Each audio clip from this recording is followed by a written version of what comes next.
Today we connect in contemplation to commemorate a story of 4 nations.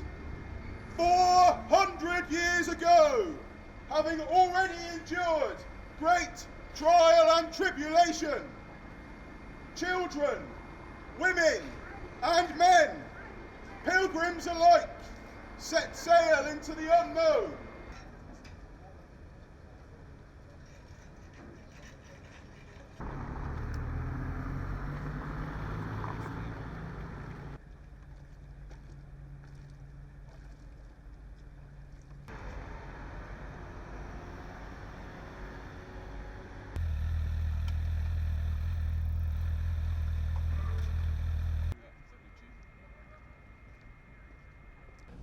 So the Mayflower anniversary is one that's been commemorated a number of times over the centuries, and past commemorations have really focused on a group of white men, usually men, focused on the boat going over, and the Wampanoag and the Native American, the colonial impacts of that have really been primarily left out or sidelined through those commemorations, and therefore it's really important for our partnership across this that we've been working very closely with the Wampanoag to tell their story up front, to really address issues of colonialism and slavery, because only by looking at our history and looking at it through many different channels and lenses can we really understand what this history means and how it reflects on today. Communities in the Midlands, in Nottinghamshire and Lincolnshire. Well, we'd started a number of programs and activities, but actually in some ways the pandemic came early enough for us to put a lot on hold, replan and restore and retain almost all of that content. So instead of culminating through this year, we are now in this month of September really kicking off the programme, the 400th year anniversary of sailing the Mayflower, running it all the way through to summer 2021.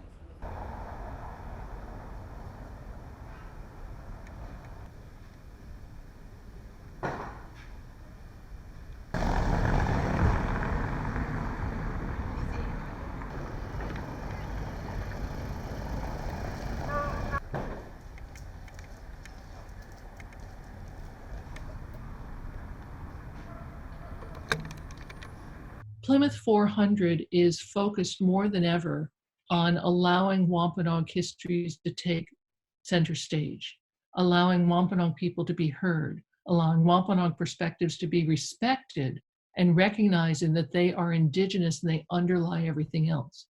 So instead of being a series of events devoted to colonial settler memories and descendant celebrations, it's a year that constantly recognizes the fraught history of that colonial encounter. Francis, Sarah Eaton, wife. So there's a system called AIS, which is like a telemetry system that boats, haven't got crew on board. I'm not quite sure whether that bit's going to work. Our autonomous ship is a 15-metre trimaran, it's about 15 metres by 6 metres. The cool thing about it is it's completely autonomous. So it's powered by an AI captain who's responsible for driving the ship.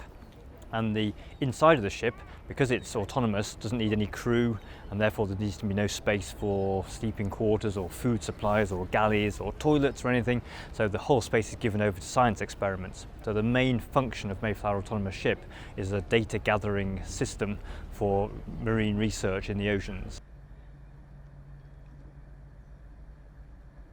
One looking at the taste of the ocean, it's using an electronic tongue to taste the water, to look for certain chemicals. We're going to be collecting little bottle samples of water at regular intervals to analyse later for microplastics. And we've also got a really cool experiment which is using a hydrophone, which is an underwater microphone, to listen out for whale songs.